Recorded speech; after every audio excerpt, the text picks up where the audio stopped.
আমরা আগের ভিডিওগুলোতে যে জিনিসগুলো নতুন শিখেছি সেই জিনিসগুলো সহ আমরা এই ভিডিওতে শিখবো নেভিগেশন অ্যান্ড লিঙ্কিং। তো আমরা এর আগের ভিডিওগুলোতে যেমন অর্ডার লিস্ট, আনঅর্ডার লিস্ট এই জিনিসগুলো শিখেছিলাম, আমরা এই ভিডিওতে সেই জিনিসগুলোই অ্যাপ্লাই করব। তো আমি সরাসরি ভিএস কোডে চলে যাচ্ছি। ভিএস কোডে আসার পরে আমি একটা এইচটিএমএল ডকুমেন্ট ক্রিয়েট করে নিব। এইচটিএমএল ডকুমেন্ট কীভাবে ক্রিয়েট করতে হয় অলরেডি আপনারা জানেন। আমি ইন্ডেক্স ডট এই নামে গিয়ে একটা ডকুমেন্ট ক্রিয়েট করে নিচ্ছি।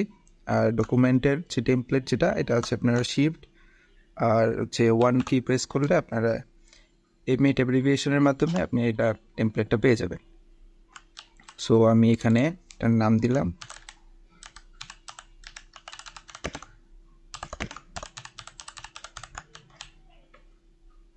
আচ্ছা হ্যাঁ এটা দিলাম।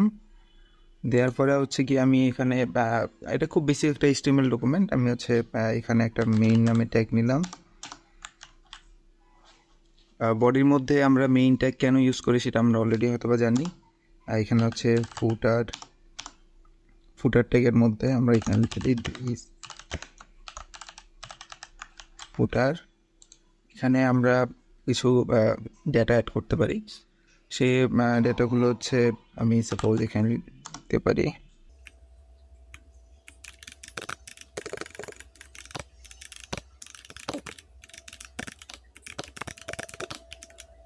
আমি এই ডকুমেন্টটাকে গো লাইভে ক্লিক করে লাইভ সার্ভার ওপেন করে নিচ্ছি। তো আপনারা বিভিন্ন ওয়েবসাইটে গেলে দেখতে পারেন, যেমন আমি এমডিএনে যাই, তাহলে আমি একটা জিনিস দেখাতে পারবো। এই যে আমরা এমডিএনে আসার পরে যদি দেখি যে এখানে রেফারেন্স, গাইড প্লাস এগুলো নেভিগেশন, আমি এগুলোতে ক্লিক করে এক পেজ থেকে অন্য পেজে চলে যেতে পারি।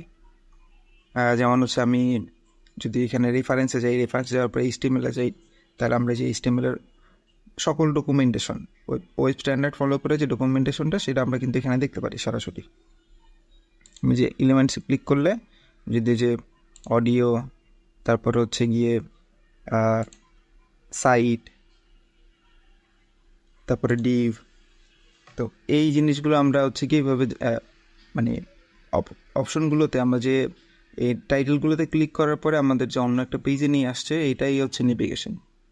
আর আমরা এই যে অপশনগুলোতে যে ক্লিক করছি এইগুলো গিয়ে নেভিগেশন, এই জিনিসটাকে বলে নেভিগেশন। আর এটার সাথে লিঙ্ক করা আছে গিয়ে ওয়েব পেজটা, এই ক্যানভাসে ক্লিক করার পর ক্যানভাসের ওয়েব পেজটা চলে আসবে। সো খুব সিম্পল একটা জিনিস। তো আমরা এটা আর কি ক্রিয়েট করার চেষ্টা করব। সো আমি শুরুতেই মেইন হেডারের ঠিক উপরে হেডার একটা ট্যাগ নেই।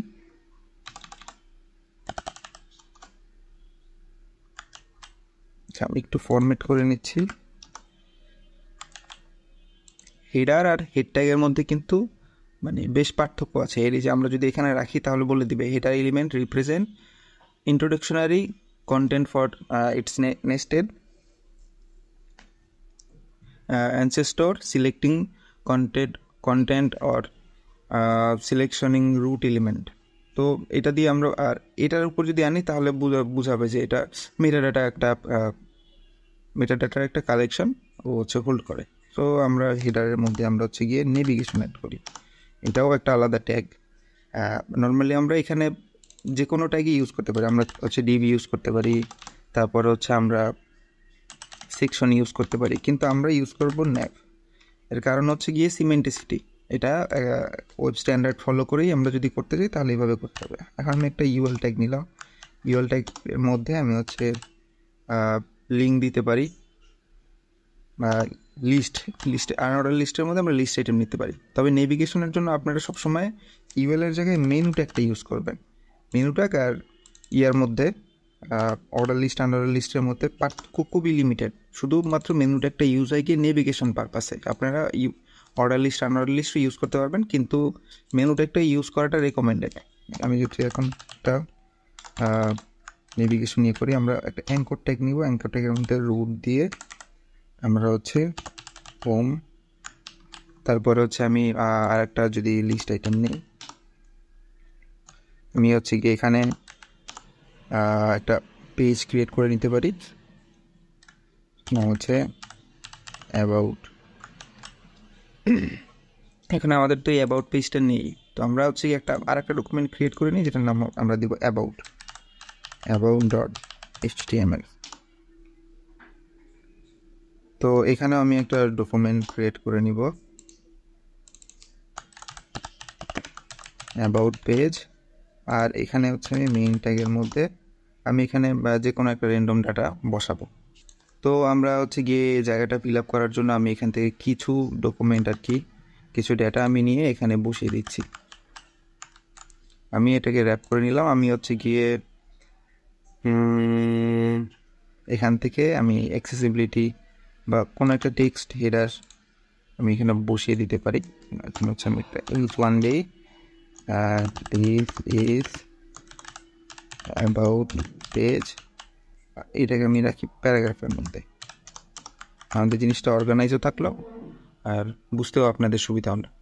সো আমি যদি এখন আবার এই আমাদের index.html চলে আসি, এখন আমি এই অ্যাবাউট ট্যাগটাকে কীভাবে অ্যাড করব।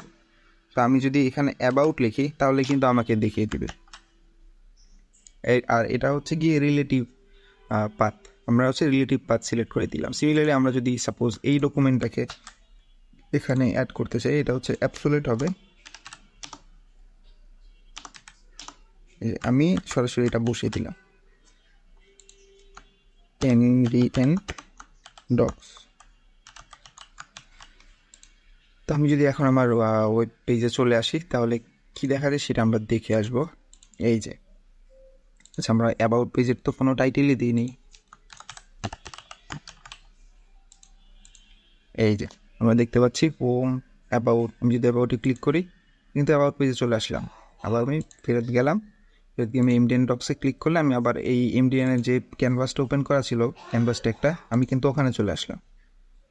তো সিমিলারলি হচ্ছে গিয়ে আমরা এখানে যে আমরা মানে বুলেট আইটেম দেখতে পাচ্ছি, এটা অনেকটা আনঅর্ডার লিস্টের মতনই, এর জন্যই আমরা বুলেট আইটেম দেখতে পাচ্ছি। আমরা সিএসএস দিয়ে এই জিনিসটাকে হ্যান্ডেল করতে পারি। তো আমি হচ্ছে গিয়ে এখানে আপনাদের বোঝানোর জন্য আমি এটার মধ্যে একটা সিএসএস ট্যাগ নিয়ে স্টাইল ট্যাগ নিয়ে নিলাম। এখানে হচ্ছে কি আমি এই আমাদের উদ্দেশ্য হচ্ছে কি এই বুলেট পয়েন্টগুলোকে সরানো। তো আমরা এটা সরানোর জন্য আমরা এই ট্যাগটাকে ধরতে পারি, এই যে মেনু ট্যাগ। আপনারা তো এখনও সিএসএস শেখা শুরু করেননি। আপনারা যদি প্রিভিয়াসলি কেউ সিএসএস জেনে থাকেন তাহলে আপনারা জানবেন যে আমরা এই ট্যাগ ধরে ধরে আমরা ইউজ করতে পারি। আমরা হচ্ছে ওইটাকে ডিজাইন বা স্টাইল দিতে পারি। তো আমি হচ্ছে মেনু ট্যাগটা সিলেক্ট করব। মেনু ট্যাগটা সিলেক্ট করার পরে ট্যাগ সিলেক্ট করা যদিও রেকমেন্ডেড না, কারণ আপনারা এই ট্যাগটা হয়তো বা 5 জায়গায় থাকতে পারে। এখন 5 জায়গায় তো আপনি আর সেম স্টাইল করবেন না, তাই জন্য মেনুটা মানে আপনারা ট্যাগের থেকে ক্লাস বা হচ্ছে আইডি ইউজ করবেন। তো আমরা এই ক্লাস আইডি এই জিনিসগুলো আমরা সিএসএস এর লেসনে শিখবো। আমরা হচ্ছে এখন আমাদের যে উদ্দেশ্য সেটা হচ্ছে গিয়ে এই বুলেট পয়েন্টগুলো রিমুভ করা। সো আমি প্রথমে একটা ডিসপ্লে প্রপার্টি দিয়ে নিচ্ছি, ডিসপ্লে ফ্লেক্স। তো এটা দেওয়ার পরে কি হয় আমরা দেখব। এই যে এখন আমাদের এটা পাশাপাশি চলে আসছে। এখন হচ্ছে কি আমাদের কিন্তু বুলেট পয়েন্ট কিন্তু আমি দেখতে পাচ্ছি এগুলো এখনও সরেনি। তো আমি এটাকে সরানোর জন্য লিখব লিস্ট টাইপ অ্যান্ড নান দিয়ে দিই। নান দিয়ে দিলে কী হয় এখন দেখি। এই যে এখন কিন্তু চলে গেছে, কিন্তু সবগুলো এমনভাবে একসাথে লেগে আছে যার জন্য আমরা বুঝতে পারছি না। আমি এখানে একটা গ্যাপ প্রপার্টি অ্যাড করে দিব। আপনারা হচ্ছে গিয়ে এই গ্যাপ প্রপার্টিটা হচ্ছে নর্মালি এই যে ডিসপ্লে ফ্লেক্স প্রপার্টি বা গ্রিড প্রপার্টির আন্ডারে আর কি এটা কাজ করে। আপনি গ্যাপ শুধু যদি আমি গ্যাপ দিয়ে দিই তাহলে কিন্তু কাজ করবে না। সো আমি গ্যাপ দিয়ে দিলাম 1 REM। এই REM কি এই জিনিসগুলো আপনারা ভিডিওতে সিএসএসের ভিডিওগুলোতে জানতে পাবেন। এই যে আমি যদি এখন এইটাকে আমি যদি সরিয়ে দিলাম, এটাকে জাস্ট কাট করে রাখলাম, এখন কিন্তু আবার সেই সেম জিনিস। সো আমরা এটাকে এর জন্যই আমাদের হচ্ছে ডিসপ্লে ফ্লেক্স দেয়া, জানি হচ্ছে এটা পাশাপাশি আসে আর মাঝখানে একটু গ্যাপও থাকে। তো আমরা এরকম করে আরও অনেক ডকুমেন্ট একসাথে লিঙ্ক করতে পারি। যেমন আমি এখানে আর একটা পেজ যদি ক্রিয়েট করি, যেমন হচ্ছে গিয়ে login.html।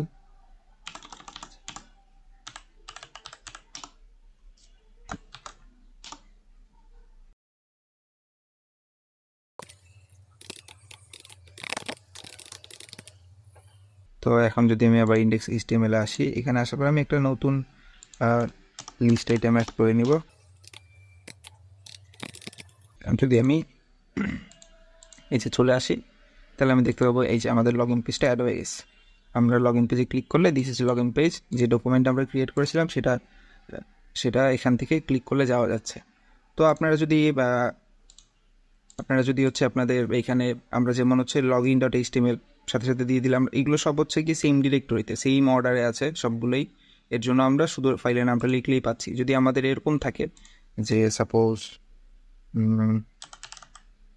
আমি ডক নামে একটা ফোল্ডার ক্রিয়েট করলাম, ডিরেক্টরি ক্রিয়েট করলাম, আমি এটার মধ্যে ক্রিয়েট করলাম রেজিস্টার ডট এইচটিএমএল, তারপর হচ্ছে আমি এখানে একটা ডকুমেন্ট ক্রিয়েট করে নিলাম,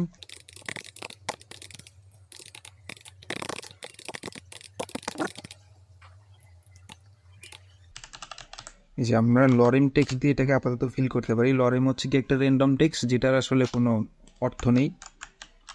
এখানে ফিল আপ করলে এখানে কিছু র্যান্ডম টেক্সট চলে আসবে। এর বিএস করে ইনবিল্ট একটা ফিচার আছে, আপনি লরেম লিখে যে কয়টা ওয়ার্ডের টেক্সট চান সেই নাম্বারটা লিখলে আপনার এই প্লেস হোল্ডার বা হচ্ছে ডাটা মানে জায়গা ফিল আপ করার জন্য আপনারা টেক্সট পেয়ে যাবেন। যেমন লরেম আমি সাপোজ 50 লিখে এন্টার দিলাম, 50 লিখে এন্টার দেওয়ার পর আমি যদি এখন হচ্ছে ওই পেজটাতে চলে যাই, তাহলে আমি কি দেখতে পারবো এখানে আমাদের রেজিস্ট্রেশন পেজটাই আসলে অ্যাড করা নেই। আমরা শুরুতে হচ্ছে ডকুমেন্টে যাওয়ার পরে আমরা এখানে একটা লিস্ট আইটেম ক্রিয়েট করবো। এই লিস্ট আইটেম ক্রিয়েট করার পরে এনকোড ট্যাগের মধ্যে এখন আমাকে হচ্ছে গিয়ে রুট দিতে হবে, দিলে মানে স্ল্যাশ দিতে হবে, স্ল্যাশ দিলে এই যে আমি ডক থেকে রেজিস্ট্রেশন সিস্টেমের এইভাবে আমি হচ্ছে গিয়ে যে এই প্রথমে এই ডিরেক্টরি বা ফোল্ডারে গেলাম, যাওয়ার পরে হচ্ছে গিয়ে আমি কিন্তু এই ডকুমেন্টে অ্যাড করে নিলাম। তো নর্মালি আপনারা হচ্ছে গিয়ে সরাসরিভাবে যদি না করতে চান, যেমন হচ্ছে যে এই লগ ইন এইচটিএমএল এটা যেহেতু একই ডিরেক্টরিতে তাই আমাকে হচ্ছে ডিরেক্টরি মেনশন করতে হয়নি, বাট আপনি এইভাবে দিলেও আপনি কিন্তু সরাসরি এভাবে সিলেক্ট করতে পারবেন। সো এটা আপনার সুবিধা, আপনারা কীভাবে করে কমফোর্টেবল ফিল করেন, এটা আনঅপিনিয়েটেড, এটা আপনারা যেভাবে ইচ্ছা করতে পারেন। মেইন যে উদ্দেশ্য যেটা আমার হচ্ছে আলাদা আলাদা অন্যান্য ডকুমেন্টের সাথে যে লিঙ্কিং, যে নেভিগেশনটা বিল্ড আপ করা, সেটাই আমরা করতে পারলেই হলো। আমি হচ্ছে এটার একটা রেজিস্ট্রেশন এটা অ্যাড করার পরে আমি যদি ডকুমেন্টে আসি তাহলে দেখতে পাবো যে রেজিস্ট্রেশন, আমি এখানে ক্লিক করলে যে র্যান্ডম টেক্সট অ্যাড করেছিলাম সেটাও দেখতে পাচ্ছি। আবার ব্যাকে আসলে এই আমাদের হোম ইন্ডেক্স মানে ইন্ডেক্স হোম পেজটা। সো এই ভিডিওতে এই পর্যন্ত। আমরা নেক্সট ভিডিওতে হচ্ছে গিয়ে ইনপুট আর ফর্ম ডাটা সম্পর্কে জানবো। ফর্ম ইনপুট আমরা হচ্ছে রেজিস্ট্রেশন করার সময় বিভিন্ন সাইটে দেখি না যে লগ ইন করার জন্য ইনপুট ফিল্ড থাকে, তো এই জিনিসগুলো আমরা নেক্সট ভিডিওতে দেখি।